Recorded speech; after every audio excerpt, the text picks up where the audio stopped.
Indonesia punya satu destinasi wisata yang mulai ngehits loh. Pantai Banyuwangi menjadi salah satu pilihan para pelancong kini. Destinasi baru yang menarik untuk dikunjungi adalah Bangsering Underwater. Sejarah kenapa tempat kami banyak pengunjung sekarang, itu diawali dari program atau kegiatan perubahan mindset nelayan yang kita lakukan sejak tahun 2008. Setelah itu, setelah kita mendirikan kelompok nelayan Samudra Bakti, kita melakukan aktivitas-aktivitas konservasi, baik itu penanaman terumbu karang, pembuatan terumbu karang buatan, restocking, dan penanaman beberapa vegetasi pantai yang ada di sini. Nah, dalam proses berjalan, sumber daya alam, terutama terumbu karang, mengalami peningkatan yang sangat drastis. Dari awalnya yang hanya 18% tutupan terumbu karang, tahun 2013 setelah kita monitoring, itu sudah menjadi 70% tutupan terumbu karang yang ada di tempat ini. Dan dari tahun 2015, tempat yang kita konservasi ini menjadi daya tarik bagi masyarakat untuk berkunjung, melihat beberapa aktivitas konservasi dan beberapa keindahan-keindahan alam dan terumbu karang yang ada di sini. Sehingga dari awal itulah kami buat tempat ini menjadi kawasan Bangsering Underwater, yaitu kawasan wisata yang berbasis edukasi dan konservasi.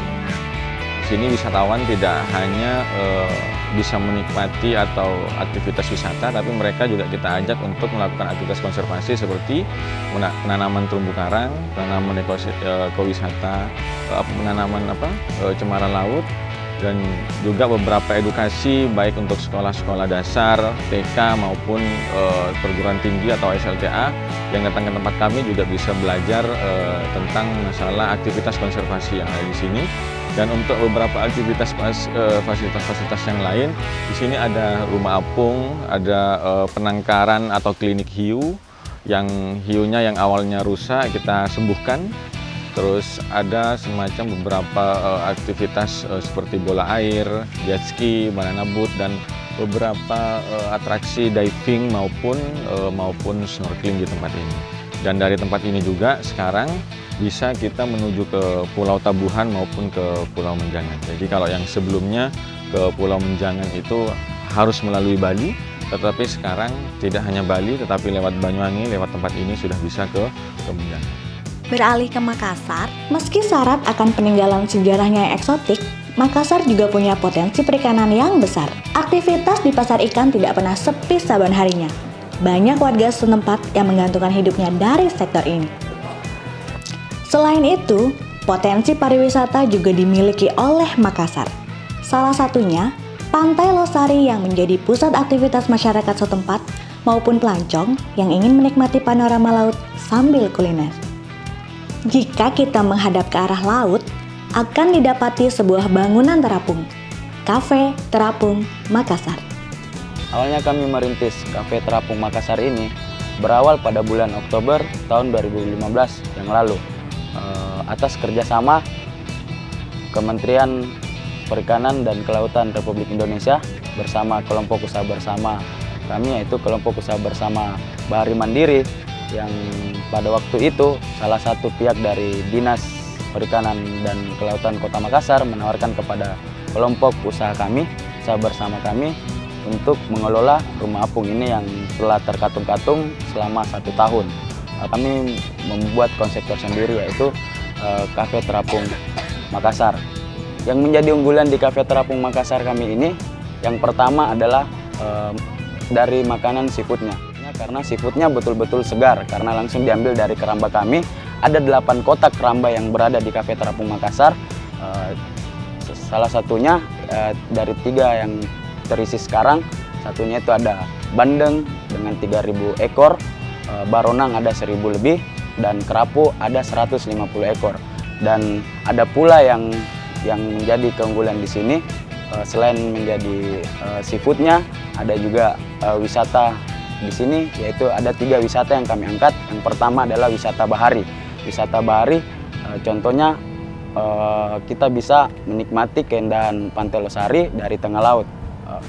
Yang kedua, wisata education. Wisata education ialah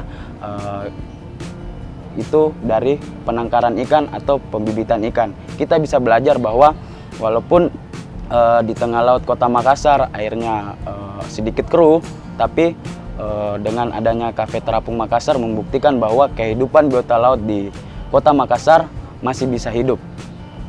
Dan ketiga ialah wisata kuliner yang menjadi andalan kami sendiri. Dengan adanya ini mengupgrade lagi satu tingkat wisata baru yang ada di Kota Makassar dengan adanya Cafe Terapung yang mengandalkan seafoodnya yang langsung betul-betul segar dari keramba. Kembali ke Bangsering, berjarak sekitar 15 km dari pusat kota Banyuwangi, pantai Bangsering dapat dijangkau oleh beragam moda. Tidak perlu membayar tiket masuk untuk ke Bangsering, hanya perlu membayar parkirnya saja dengan harga yang sangat terjangkau. Sesampainya di sana, kita akan disuguhkan beningnya laut yang membuat tidak sabar untuk segera berbasah ria. Dapat informasinya mulai dari awal itu sekitar berapa tahun yang lalu ya, dari radio. Soalnya pertama kali diekspos itu waktu itu masih belum banyak yang kenal. Jadi diekspos oleh salah satu radio di Jember. Terus pokoknya bagus, kita datang ke sini dan ternyata memang bagus. Ada rumah apung. Rumah apung itu setahu saya kayaknya baru ada di sini, di sekitaran sini ya. Yang kita tahu itu baru ada di sini. Ada dermaga apung. Dermaga apung, terus jukung yang buat nyebrang ke rumah apung itu udah beda. Ini modern banget. Kayaknya ini kalau nggak salah sih saya sempat dengar ini produksinya Aquatech Bandung. Selama menggunakan produk Aquatech, terutama rumah apung, itu sudah lebih dari 2 tahun ada di tempat ini dan sampai hari ini masih belum ada masalah yang belum ada masalah, sehingga kita merasa aman dan nyaman menggunakan produk Aquatech, sekaligus tidak perlu biaya yang besar untuk melakukan perawatan. Kita hanya menjaga dan mengawasi produk ini untuk tetap ada di tempat ini. Baik-baik kok, nggak ada yang gigit, baby shark, jadi aman buat pengunjungnya. Para pengunjung dapat dengan bebas berinteraksi dengan berbagai biota laut yang ada di sekitar rumah apung. Untuk menyeberang ke rumah apung, cukup hanya dengan merogoh kocek 5.000 saja. Rumah Apung Bangsering merupakan serangkaian rumah apung yang juga digunakan sebagai pusat pelestarian terumbu karang. Total pengunjung dapat ditampung oleh Bangsering Underwater sebanyak 1.000 orang per hari. Untuk snorkeling, sengaja dibatasi 200 orang agar keamanan dan kenyamanan pengunjung terjamin. Sangat senang sih, kan ada kayak pulaunya itu masih bersih, terjaga lah kelestariannya. Ketahanan sendiri dari produk Aquatech yang kami pakai di Cafe Terapung Makassar ini oleh cuaca-cuaca ekstrim yang terjadi di sekitaran Kota Makassar, khususnya yang berada di sekitaran Pantai Losari ini. Karena dalam setahun lebih kami pakai, menurut kami sendiri dan saya pribadi, ketahanannya cukup kuat dan belum ada satupun dari bahan Aquatech sendiri itu yang terjadi semacam seperti rusak ataupun patah. Cafe Terapung Makassar yang menggunakan rumah apung Aquatech produksi PT Gani Arta Dwi Tunggal didesain sedemikian rupa untuk bertahan di segala jenis ombak, sehingga aktivitas memasak di atas rumah apung pun dapat dilakukan seperti halnya di darat. Seluruh menu yang disajikan di Cafe Terapung Makassar, seperti ikan bandeng bakar ini, diramu di atas Cafe Terapung. Pengunjung pun dapat menikmati panorama laut malam dan mengobrol santai sambil menanti masakan siap dihidangkan. Menarik bukan? Saya datang ke sini sudah 2 kali karena teman-teman belum pernah ke sini, jadi saya ajak ke sini dulu supaya dia bisa rasakan juga bagaimana sensasinya di sini. Kesini tuh karena tertarik sekali sama kapalnya yang ternyata gratis juga. Terus pas sampai di sini, sebenarnya kami tertarik di sini tuh karena ininya, makanan yang sanggara pepeknya enak. Terus setelah lama di sini sebenarnya suasananya itu tenang. Kami di sini recommended sekali buat orang-orang yang mau cerita, maksudnya cerita dengan teman-temannya dengan suasana yang tenang. Rumah apung Aquatech tidak diragukan lagi kehandalannya sebagai sarana pariwisata. Aquatech, majukan pariwisata Indonesia.